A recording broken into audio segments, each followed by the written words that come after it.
Let's start with something that may surprise you. Not all vegetables are good for your joints. In fact, a few common ones you probably eat thinking they're healthy, could be quietly fueling inflammation, joint pain, and low energy. Even worse, they might be interfering with how your brain regulates movement and pain signals. Now, that doesn't mean vegetables are bad. Far from it. But here's the thing. Certain compounds found in specific types of vegetables can actually trigger inflammatory pathways in your body, especially if you're already dealing with joint issues or fatigue. We've been taught that all veggies are a green light. But when you look at the research, especially in nutritional immunology and molecular biology, a more nuanced picture emerges.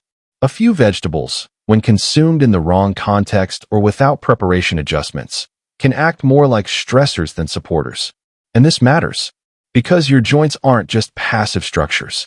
They're highly dynamic tissues, supported by a sophisticated balance of immune signaling, mitochondrial energy production, and neurotransmitter regulation.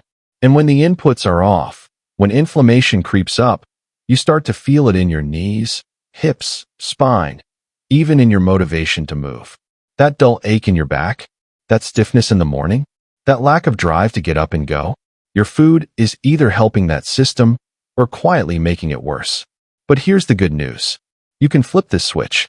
By removing the wrong inputs and adding the right ones, you can reduce joint pain, boost cellular energy, and move through life with more ease and less drag. And today, we're going to break this down, science first. You'll learn 3 vegetables you may want to cut back on, and why they're problematic for joint health and energy. The exact compounds in these foods that impact inflammation and mitochondrial function. What's happening in your gut and immune system when you eat them. 3 powerful replacements that don't just avoid those issues. They actively support smoother joints and higher energy. The neuroscience of pain signaling and fatigue, and how food impacts those circuits.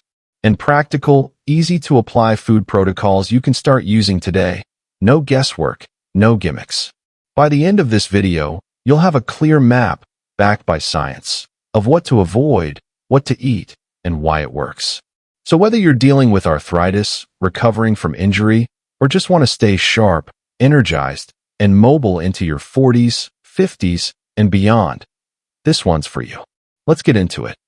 We're going to explore 6 core ideas, each grounded in real science, that will shift how you think about food, inflammation, and energy. 1. Why healthy isn't always helpful. 2. The gut-joint connection. 3. Nightshades and neuroinflammation. 4. The hidden energy drain, oxalates. 5. Power veggies for joint and mitochondrial health. 6. Practical food protocols to reduce pain and boost energy.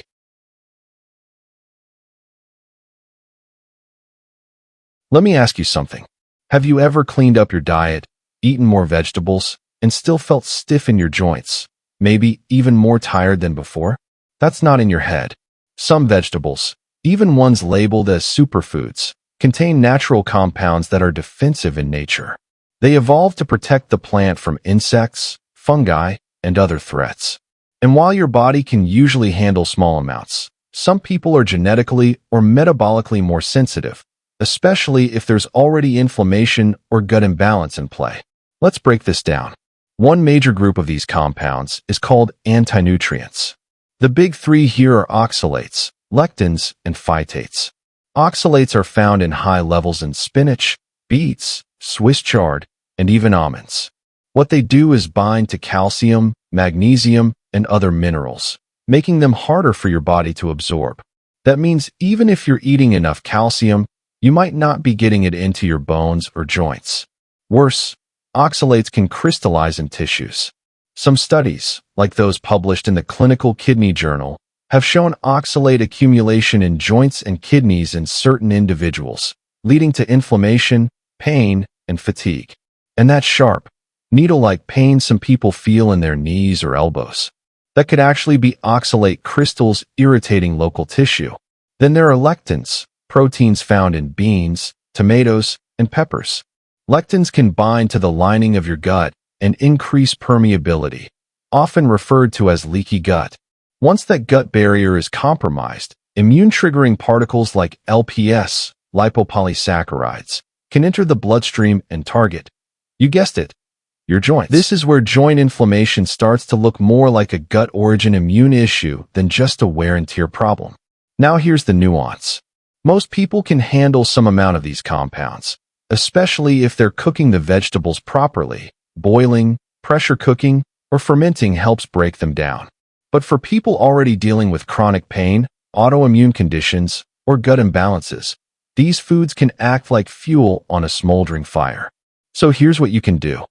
If you're eating high oxalate foods daily, like spinach smoothies or beet salads, consider rotating them out or lightly steaming them to reduce the oxalate load. Soak or pressure cook legumes to break down lectins before eating. If you suspect nightshades might be bothering you, try removing them for 10 to 14 days and see how your joints feel. Then reintroduce one at a time. You don't need to fear vegetables, but you do need to understand how they interact with your biology. Because what's healthy for one person might be inflammatory for another. Up next, we'll go deeper into this gut connection and how your digestive system plays a surprisingly central role in joint health and inflammation. And by the way, if this is sparking new insight for you, take a second to subscribe. That tells us you're someone who values deep, science-driven content like this. And there's more where this came from. The gut-joint connection. Here's something that might not seem obvious at first. If your joints hurt, your gut may be inflamed. Not your knees, not your spine, your gut lining. This is one of the most overlooked connections in modern nutrition science. But the research is getting clearer. Your immune system is trained, regulated, and often triggered by what's happening in your digestive tract. And your joints are one of the first places that inflammation can show up when things go wrong. Let's break it down. Your gut lining, specifically the intestinal epithelial barrier, is a single-cell thick wall that separates your bloodstream from everything you eat. It acts like a smart filter, letting nutrients through while keeping out pathogens, toxins, and irritants. But when certain compounds from food, like lectins, gluten, excessive sugar, and inflammatory fats, are present too often, or in the wrong context, they can compromise that barrier. This is called increased intestinal permeability, or what many refer to as leaky gut. When that happens, tiny fragments like LPS, lipopolysaccharides, the outer shells of bad gut bacteria, leak into the bloodstream. Your immune system sees those as a red flag and mounts a response. And here's the problem. That immune response doesn't always stay local. According to research published in Nature Reviews Rheumatology, systemic inflammation from gut permeability has been directly linked to the development and worsening of autoimmune joint conditions like rheumatoid arthritis. But even in non-autoimmune individuals, the result can be joint swelling, stiffness, and pain, especially in load-bearing joints like knees and hips. So if you've ever noticed that your joints feel stiffer after certain meals, or that your energy and mood drop along with the pain, there's likely a gut component at play. But there's good news here. You can reverse this. Here are a few science-backed steps. 1.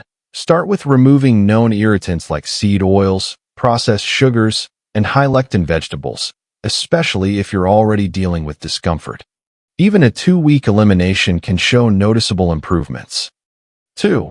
Focus on gut-lining nutrients, specifically zinc, L-glutamine, and collagen. You can find these in bone broth, slow-cooked meats, and certain gut-supportive supplements. They help rebuild that barrier and reduce the immune overactivation. 3.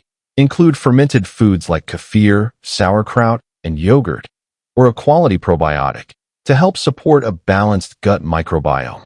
Because your gut bugs play a direct role in controlling inflammation, mood, and energy. And one more subtle but powerful tip. Chew more. Slow down. Your digestion starts in your mouth.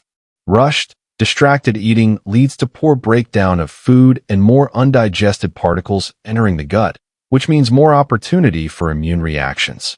This isn't about going on a gut cleanse.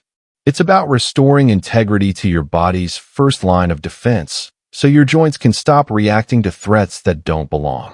And if this kind of connection between systems, gut to joint, brain to energy, is helpful to you, take a moment to like the video. It helps this kind of thoughtful content reach more people who need it. Plus, it tells us to keep going deeper. Next, we're going to explore one of the most surprising connections of all: how vegetables like tomatoes and eggplants can trigger inflammation in your brain's immune system, and what that has to do with joint pain and fatigue. Nightshades and neuroinflammation.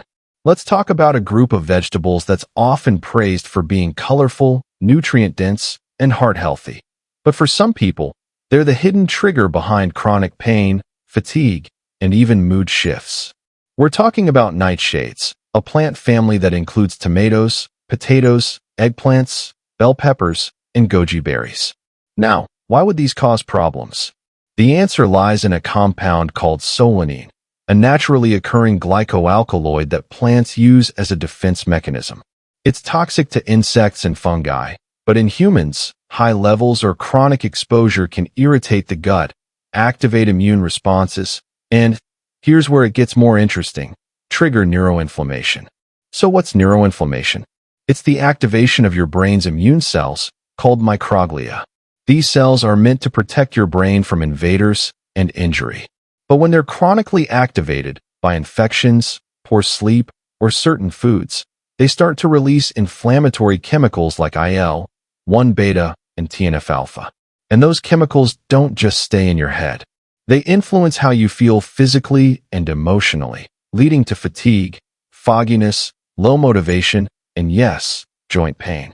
A study in Frontiers in Neuroscience found that overactivation of microglia can lead to a heightened sensitivity in the central nervous system, what researchers call central sensitization. In plain terms, it means your brain starts interpreting normal signals from your body, like light joint pressure, as pain. This is where nightshades come in. Solanine and related alkaloids can activate microglia in sensitive individuals. This creates a feedback loop. Eat the food. Trigger low-grade inflammation in the gut and brain. Increase joint sensitivity. Feel tired, foggy, and inflamed, even if blood work looks normal. And here's the kicker. You won't always feel the effects right after eating. Sometimes, it builds up gradually. One serving of roasted eggplant might not do much. But if you're eating tomato-based sauces, potatoes, and peppers multiple times a week, it accumulates, especially if your gut barrier is already compromised. Now, to be clear, not everyone needs to avoid nightshades. But if you're dealing with joint pain, morning stiffness, autoimmune flares, or unexplained energy dips, they're worth testing. Here's a practical way to approach it. Try a nightshade elimination. Remove all nightshades for 14 days. That means tomatoes, potatoes, white, not sweet, eggplants, and all peppers, including paprika and chili powder. Track your symptoms. On day 15, reintroduce one food at a time, every 72 hours. Pay close attention to joint stiffness, brain fog, energy dips, or bloating. If a reaction occurs, note it, and consider keeping that food out for a longer period while supporting your gut lining and immune system. You're not giving up variety. You're customizing your inputs based on how your body actually functions. That's how you take control, not just of your diet, but of your energy, focus, and physical mobility. Because when the brain and body aren't quietly inflamed, your real performance comes online, mentally and physically. Coming up, we're going to look at another surprising trigger, oxalates, and how they can quietly rob your joints of minerals and your cells of energy. The hidden energy drain, oxalates. Imagine tiny crystals, sharp and microscopic, forming inside your joints, your kidneys, or even your skin. You can't see them. You might not feel them at first, but over time, they start to grind. Not dramatically, just enough to leave you feeling a little more achy, a little more tired, a little more foggy. Those crystals? They're made of oxalates, and they're more common than you think. Oxalates are naturally occurring compounds found in many plant foods. The usual suspects include spinach, beets, Swiss chard, almonds, rhubarb, and dark chocolate. On paper, these foods look like nutritional gold. But there's a catch. Oxalates bind to minerals, especially calcium and magnesium, and form calcium oxalate crystals. These can't be absorbed by the body, so they get stored or excreted. But if the load is too high, or your body's detox systems are under strain, those crystals begin to accumulate. Here's what the research shows. A paper in the American Journal of Clinical Nutrition notes that high dietary oxalate can lead to increased urinary excretion of oxalates, which raises the risk of kidney stones. But beyond the kidneys, oxalate accumulation in joints has been linked to inflammation, stiffness, and low-grade chronic pain. And the energy part? Oxalates don't just bind minerals. They disrupt mitochondria, the energy-producing engines inside your cells. They interfere with ATP production, especially in muscle and nerve cells. That means lower energy, slower recovery, and more fatigue, even if you're getting enough sleep. So if you're someone who's eating spinach salads or smoothies daily, snacking on almonds thinking it's a healthy choice, feeling low energy despite good sleep and exercise, it's worth asking, could oxalate overload be part of the story? It's worth asking, could oxalate overload be part of the story? Now, just to be clear, oxalates aren't a toxin in the traditional sense. Your body can handle some, but problems start when they build up over time, especially if you have gut issues, because a healthy gut microbiome, particularly bacteria like Oxalobacter formigenes, helps degrade oxalates before they're absorbed. So what can you do? Here's a practical protocol. 1. Rotate your greens. Instead of spinach or Swiss chard every day, switch to lower oxalate options like arugula, romaine, watercress, or baby kale. 2. Boil high oxalate veggies. Cooking spinach or beets in water and discarding the water can reduce oxalate content by up to 50 to 70%, according to research from the Journal of Agricultural and Food Chemistry. 3. Rebuild your gut bugs. Include fermented foods or targeted probiotics to help support the bacteria that naturally break down oxalates. 4. Hydrate intelligently. More water, spaced throughout the day, helps flush excess oxalates through the kidneys before they crystallize. Add a pinch of salt or a squeeze of lemon for added support. Citrate from lemon binds to calcium and prevents oxalate buildup. One final note. If you've been eating high oxalate foods for years, don't go cold turkey. That can actually flood your system with stored oxalates. It's better to reduce them gradually, support your detox systems, and monitor your body's response. So the takeaway here is simple.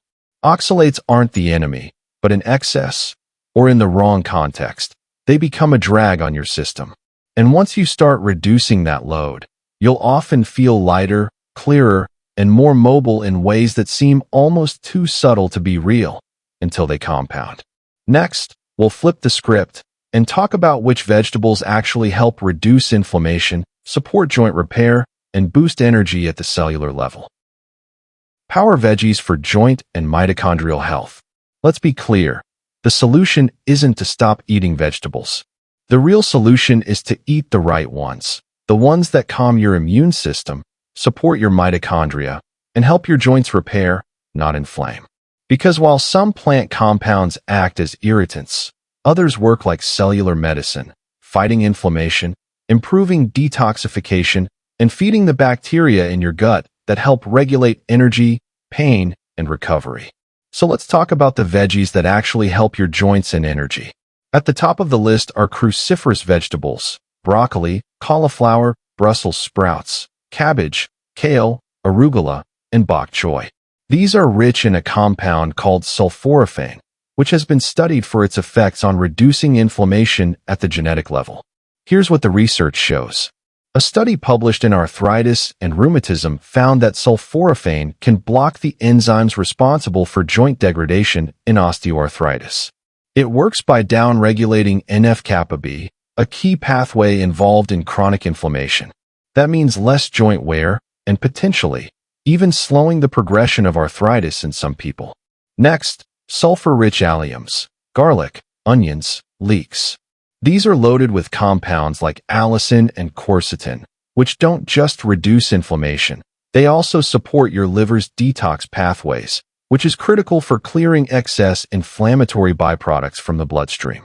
Then we have deeply pigmented vegetables, like purple cabbage, rainbow carrots, and red onions, which contain anthocyanins and polyphenol. These are powerful antioxidants that protect your cells, including the ones in your joints, from oxidative stress. They also support your vascular system, helping blood flow to muscles and cartilage. But here's what ties all these together.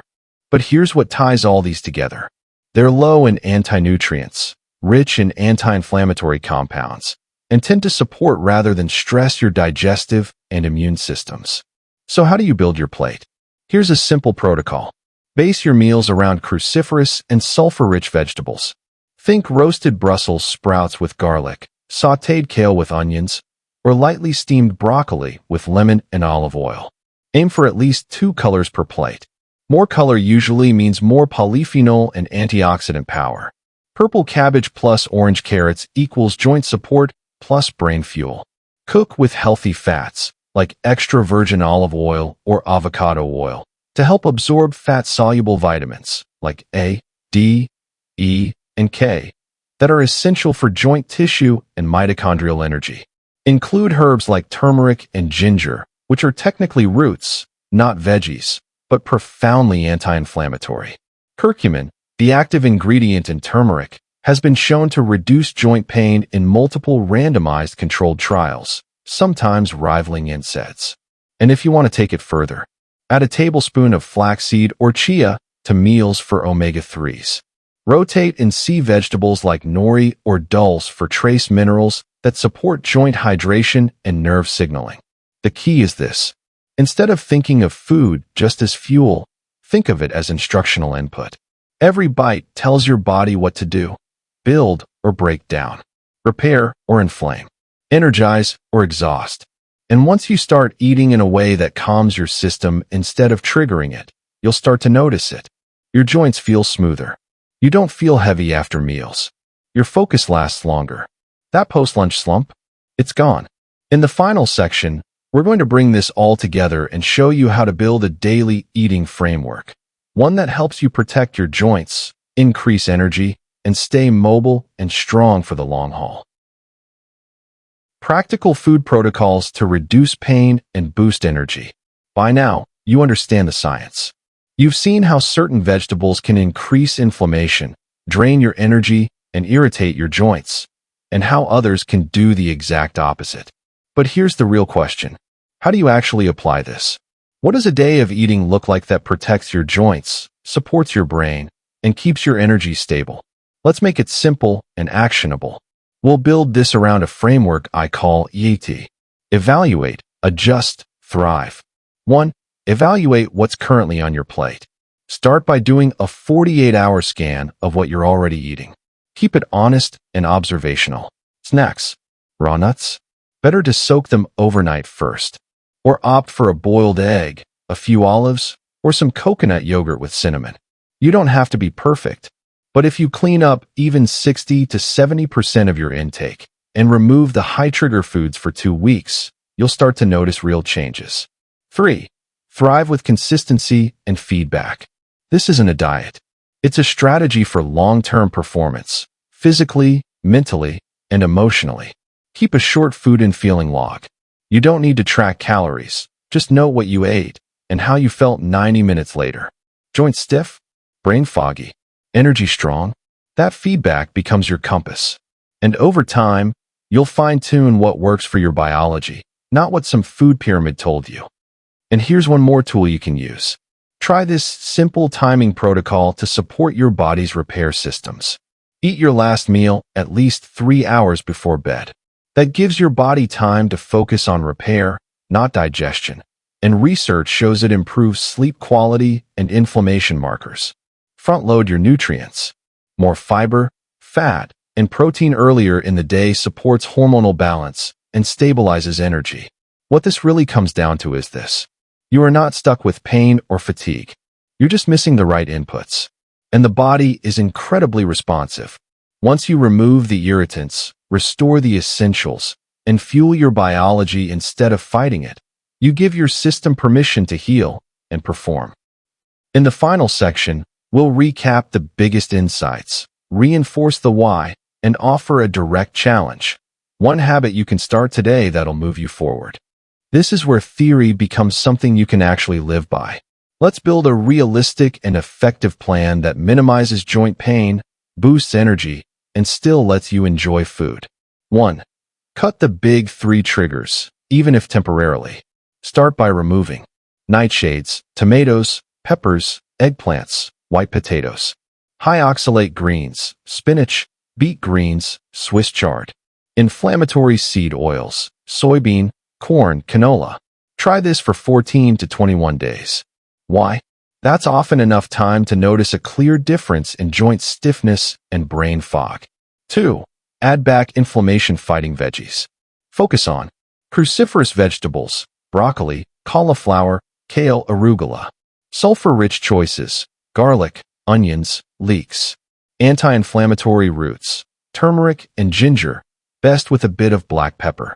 These support your detox pathways, reduce joint swelling, and help your body metabolize harmful byproducts. 3. Include healthy fats for cushioning and hormone support. Your joints need more than just less inflammation. They need lubrication and cellular support. Include extra virgin olive oil, avocados, wild-caught salmon or sardines, grass-fed ghee or butter if tolerated. These fats reduce oxidative stress and help produce hormones that regulate joint recovery. 4. Hydration, but smart. Joint fluid is mostly water. But just drinking more isn't enough. You need minerals.